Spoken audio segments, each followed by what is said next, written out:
Olá! Prontos para mais uma análise aprofundada aqui com a gente? Olá, sempre pronto.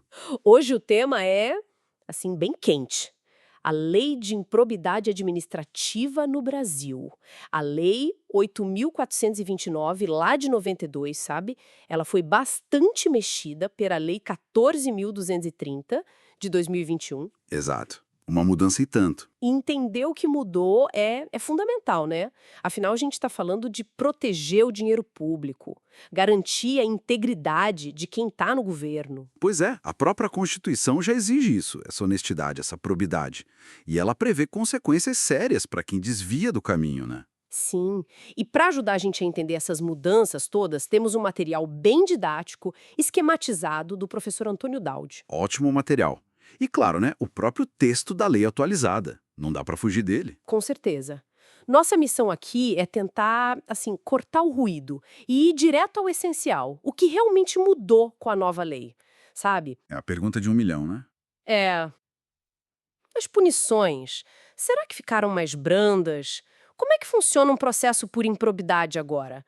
Muita gente fica se perguntando se a lei ficou mais frouxa ou talvez, sei lá, mais focada. Vamos tentar responder isso. Vamos sim. A discussão gira muito em torno, como você disse, da exigência do tal dolo específico, né? E também das novas regras de prescrição. E essa percepção geral de um possível abrandamento. Ok, então vamos começar pelo que parece ser a maior mudança mesmo. Essa necessidade de comprovar o dolo, a intenção. Antes, um erro por descuido, uma negligência já podia dar problema, certo? Correto. Essa foi, digamos, a virada de chave da Lei 14.230. Agora, para qualquer ato ser considerado improbidade, seja um enriquecimento ilícito, prejuízo para o cofre público ou violação de princípios, é preciso comprovar o dolo. Dolo, a intenção. Isso. Não basta mais a culpa, a negligência. Acabou a improbidade culposa. Mas não é qualquer intenção de fazer algo, né? A lei detalha bem que tipo de dolo é esse. Precisamente. Não é só a vontade de praticar o ato em si. A lei exige a vontade livre e consciente de alcançar o resultado ilícito. E mais, geralmente, né, exige-se a prova da intenção específica de obter um proveito ou benefício indevido, para si ou para outra pessoa. Hum, Na prática, isso significa que a acusação, o Ministério Público, por exemplo, precisa ir além de mostrar o erro. Tem que demonstrar a má-fé, a intenção de lesar, a intenção corrupta mesmo. entendi. Isso deve dificultar bastante a acusação, imagino. E se um gestor público, sei lá, ele só tomou uma decisão baseada numa interpretação da lei que depois, mais tarde, se mostrou errada? Ele pode ser punido por improbidade? Olha, a nova lei trouxe uma proteção importante nesse ponto. O artigo 1º, parágrafo 8º. Ele diz que se a decisão foi baseada numa interpretação razoável da lei, ou em jurisprudência, mesmo que essa jurisprudência não fosse unânime, sabe? Ou que depois mudou, isso não configura improbidade. Ah, interessante. É uma salvaguarda importante contra o que chamam de direito administrativo do medo, para que o gestor não fique paralisado, com receio de ser punido por uma simples divergência de entendimento. Mas claro, né, não é um cheque em branco para justificar qualquer coisa. Tem que ser uma interpretação razoável. Faz sentido. Bom, agora, quem pode estar na mira dessa lei? É só servidor público ou vai além? O leque é bem amplo, na verdade. O conceito de agente público no artigo 2º inclui desde políticos, servidores de carreira, até quem exerce função pública temporariamente ou mesmo sem remuneração. Pensa num mesário numa eleição ou jurado num tribunal. Nossa, é amplo mesmo. E vai além. Particulares, tipo empresas ou cidadãos comuns, também podem responder. Mas aí tem um detalhe. Se eles induzirem ou participarem dolosamente, com intenção, do ato junto com um agente público, tem que ter essa conexão e a intenção. E se uma empresa comete o ato?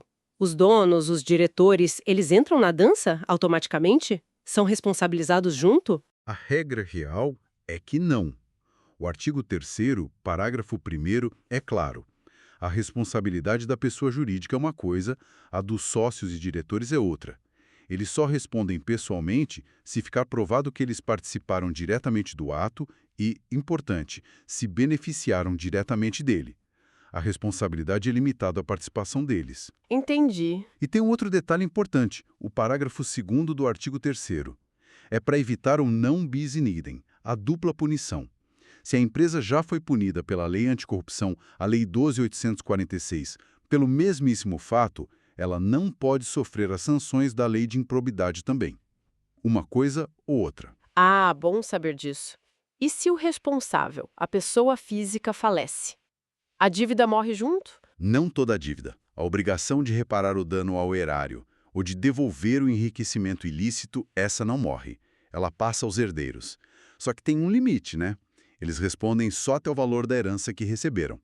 Ninguém herda dívida maior que o patrimônio recebido. Ok. E o mesmo princípio vale para empresas que passam por fusão, incorporação, essas coisas. A empresa sucessora herda a obrigação de reparar o dano, também limitado ao patrimônio que foi transferido. O foco é sempre tentar recuperar o prejuízo causado aos cofres públicos. Entendido. Bom, a lei organiza os atos de improbidade em 3 grandes grupos, né? 3 gavetas, digamos assim. Enriquecimento ilícito, prejuízo ao erário e violação de princípios. O que mudou na forma como a lei trata cada um desses grupos? A estrutura básica continua assim, com essas 3 categorias. Mas o conteúdo e, principalmente, as exigências para configurar cada uma delas mudaram bastante. Vamos ver uma por uma, então. Começando pelo artigo 9º, o enriquecimento ilícito. Certo. Aqui o foco continua sendo o agente público que obtém uma vantagem patrimonial indevida por causa do cargo que ocupa. Pensa em receber propina, comissão, usar bens públicos para benefício próprio. O clássico da corrupção, né? Exatamente. E o ponto-chave aqui, que já vinha de antes, mas continua valendo, é não precisa provar que houve prejuízo financeiro direto para o governo. Basta provar o enriquecimento ilícito do agente, a vantagem devida que ele levou. Mesmo que o serviço tenha sido feito, por exemplo. Mesmo que o serviço tenha sido feito. Se ele recebeu por fora para fazer algo que era obrigação dele ou para facilitar algo indevido, é enriquecimento ilícito. Ok. E o artigo 10, o prejuízo ao erário. Qual é a chave agora? Aqui a mudança foi drástica, como você mencionou. A palavra-chave agora é dano efetivo e comprovado. Acabou aquela ideia que existia em alguns casos de dano presumido, dano in re ipsa. Ah, isso é importante. Muito.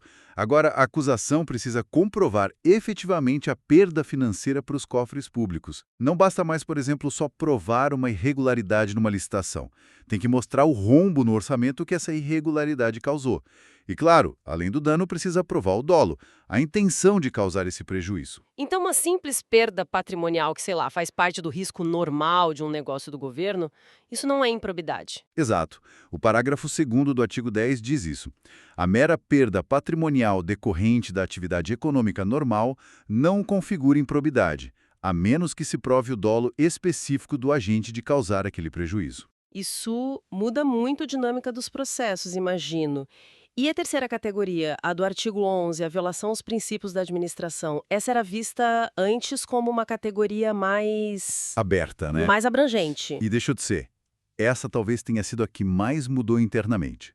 Primeiro, e muito importante, a lista de condutas que configuram violação de princípio agora é taxativa. Taxativa, quer dizer, fechada. Exatamente.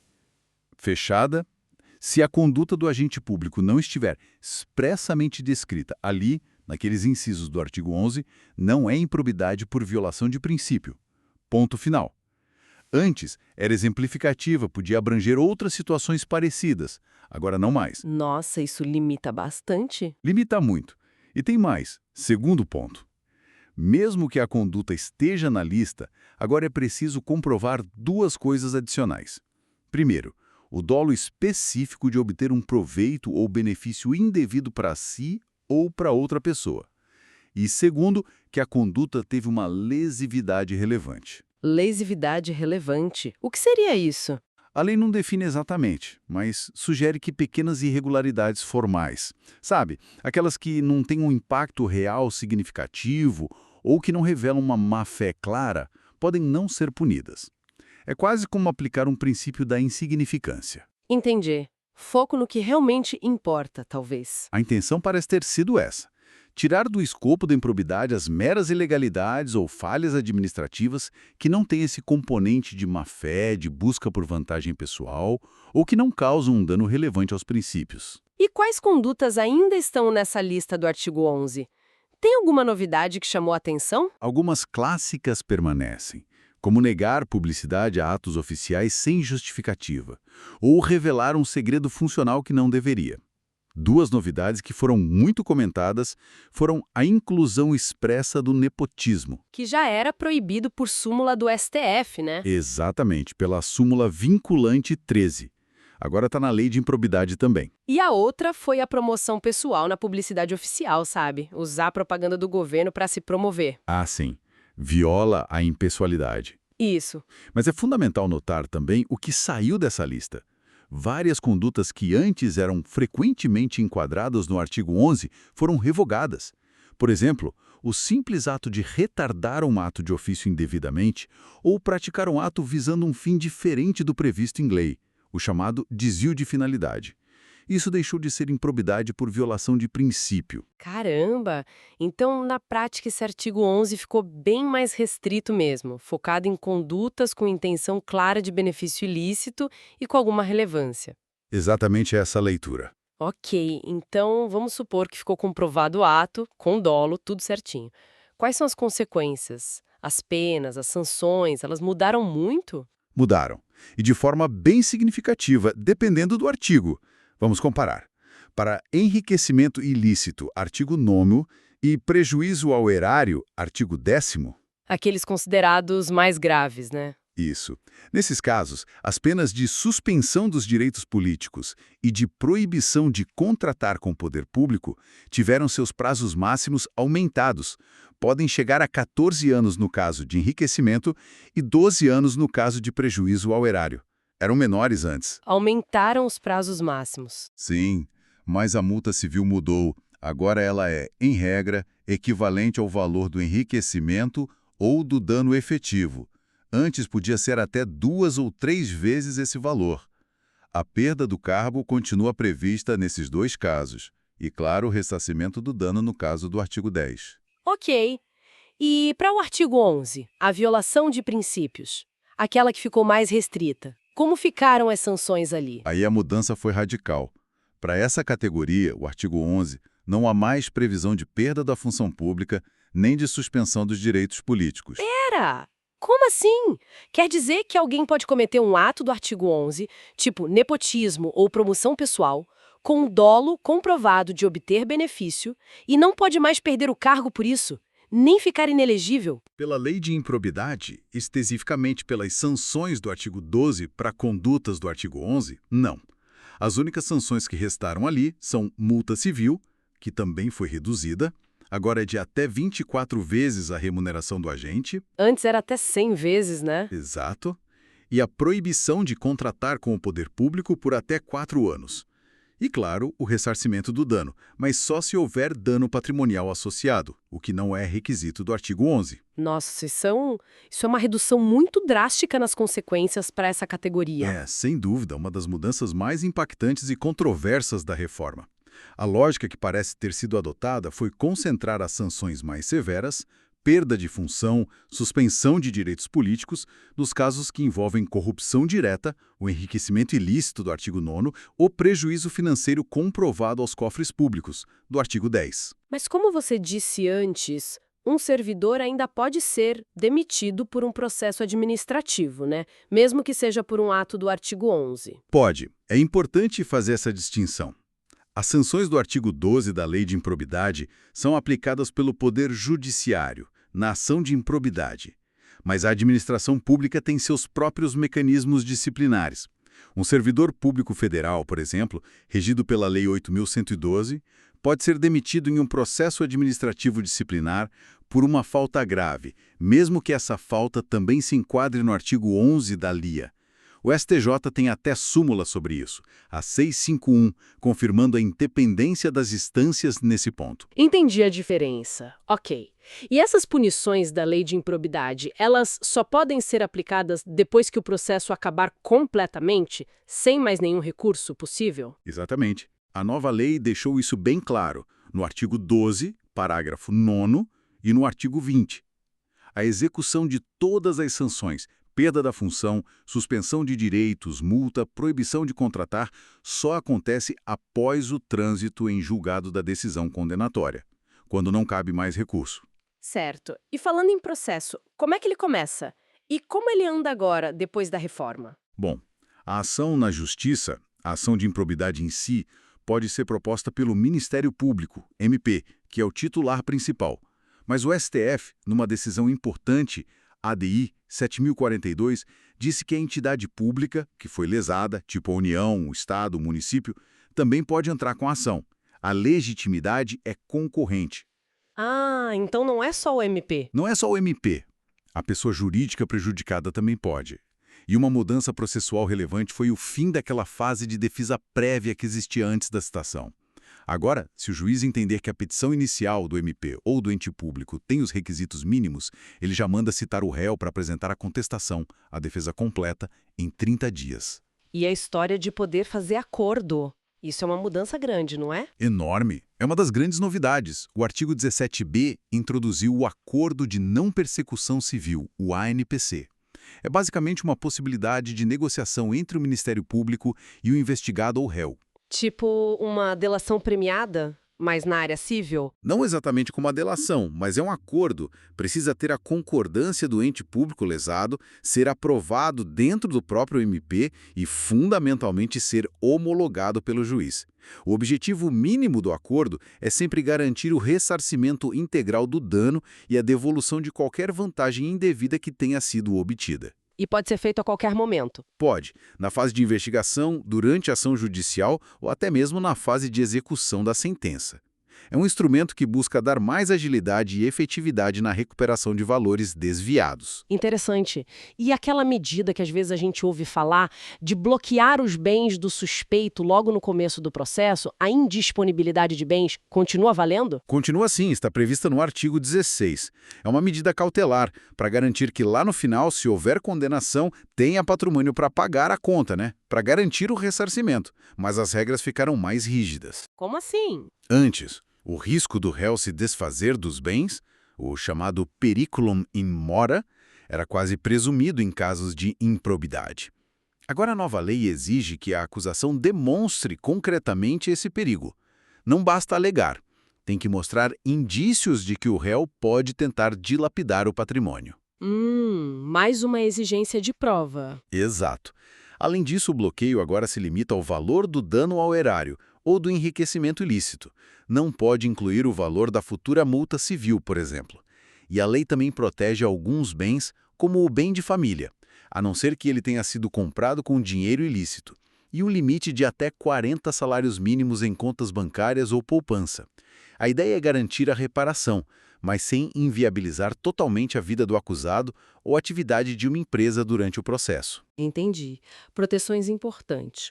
Outro ponto que sempre gera muita dúvida, se a pessoa for absolvida lá na esfera criminal pelo mesmo fato, ela se livra automaticamente da ação de improbidade? Como fica essa relação entre as instâncias? A nova lei reforçou bastante a comunicação entre as esferas, sabe?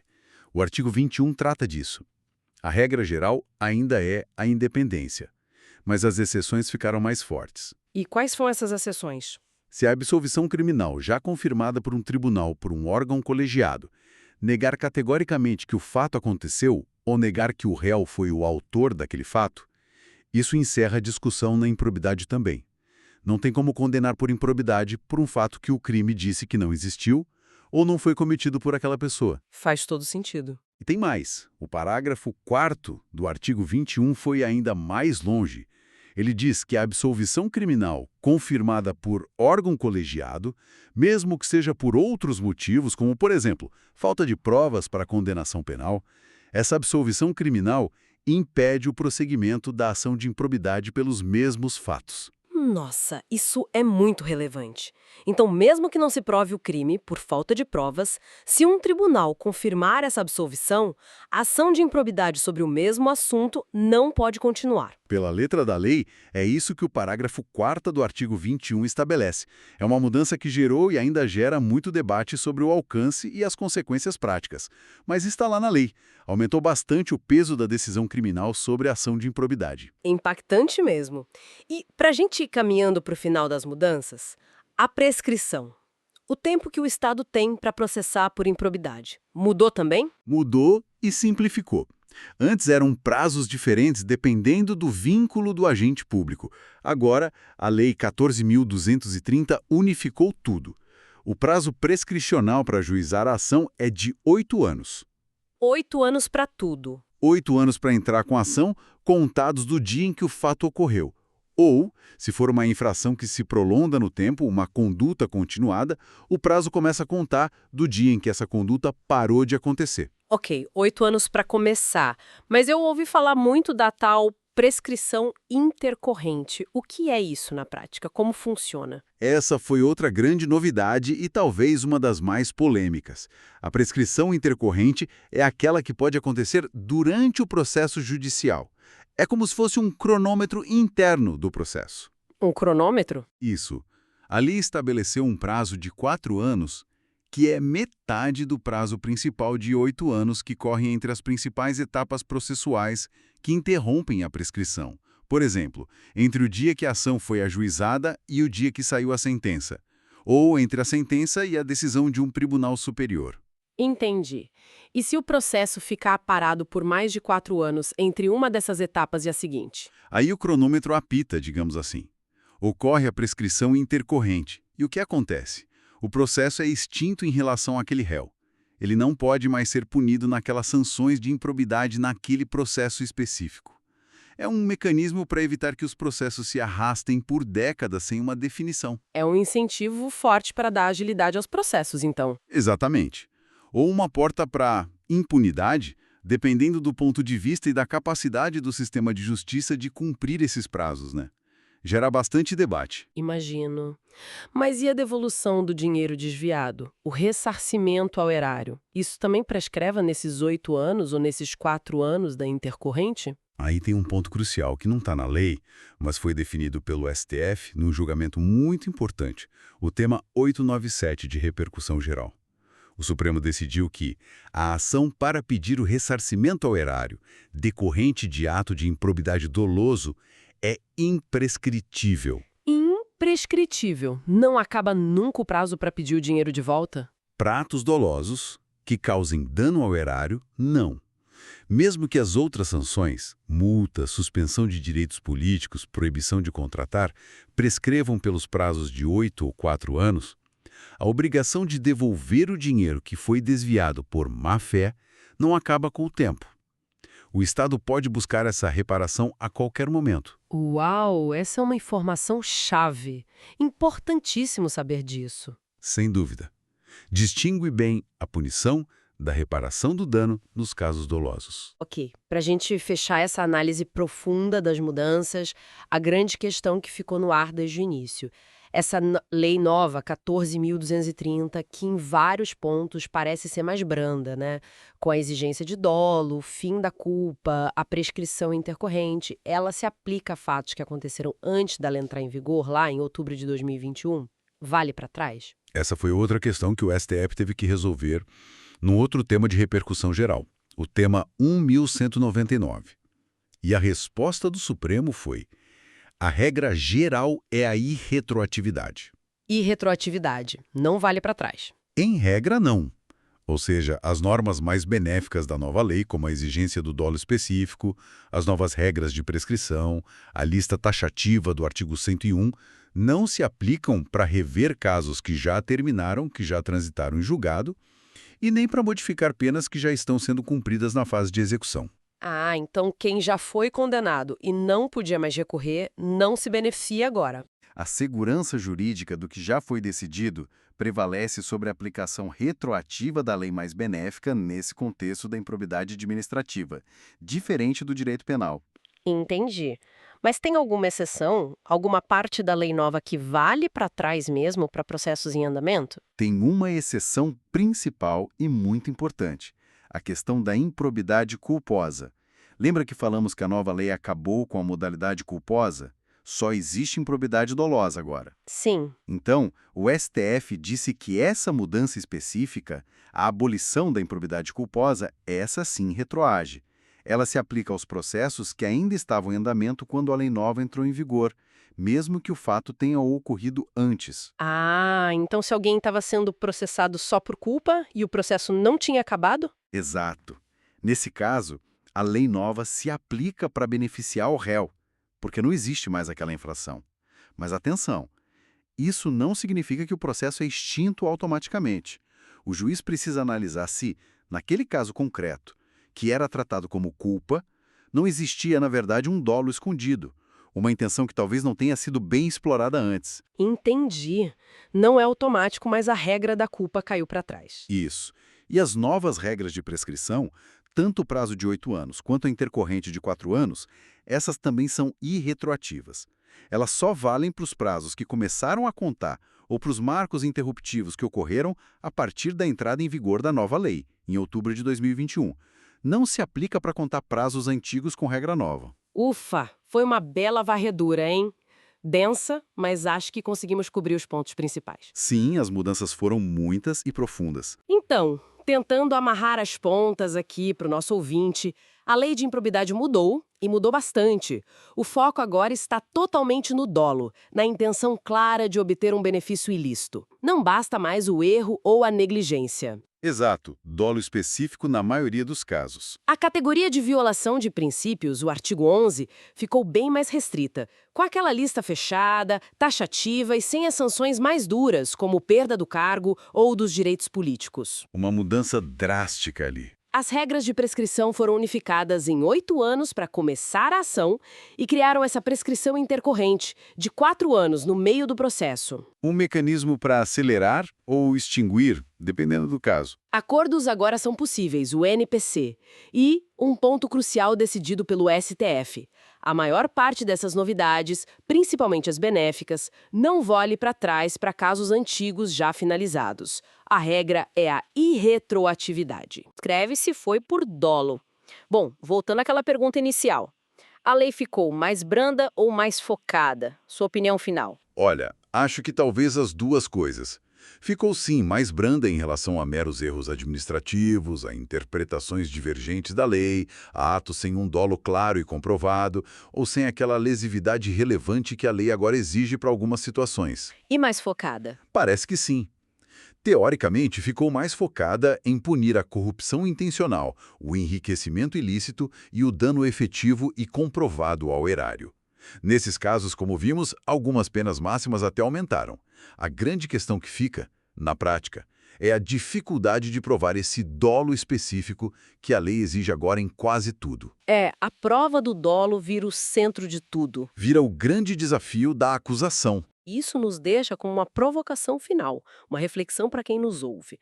A lei agora exige essa lesividade relevante, essa intenção clara de obter vantagem ilícita para muitos atos. Como ficam, então, aquelas situações que, assim, chocam a sociedade? Penso no gestor que é terrivelmente incompetente, sabe? Que causa um desperdício absurdo de dinheiro público. Ou que toma decisões administrativas completamente desastrosas, com prejuízos sociais enormes. Mas onde é muito difícil, talvez impossível, provar que ele queria se beneficiar pessoalmente ou beneficiar um amigo legalmente. É uma excelente provocação. Fica essa reflexão. A lei de improbidade administrativa, do jeito que está hoje, depois dessa reforma, ela ainda consegue alcançar esses casos de má gestão grave, de incompetência crassa que gera dano? Ou será que o foco para lidar com esse tipo de situação deveria se voltar mais para outras ferramentas que a gente tem? Que ferramentas seriam essas? Pensemos na atuação dos tribunais de contas, que analisam a regularidade das contas e podem aplicar multas e determinar ressarcimento por danos causados por gestão ineficiente ou ilegal.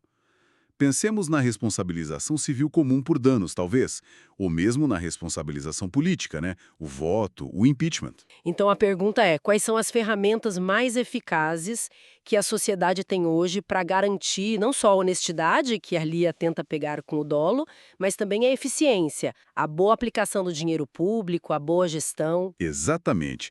A lei de improbidade é uma ferramenta importante, sem dúvida. Mas será que ela sozinha e com essa nova configuração dá conta de tudo? Ou precisamos fortalecer e usar melhor outros mecanismos de controle e responsabilização? É uma questão em aberto, fundamental para o nosso controle da administração pública.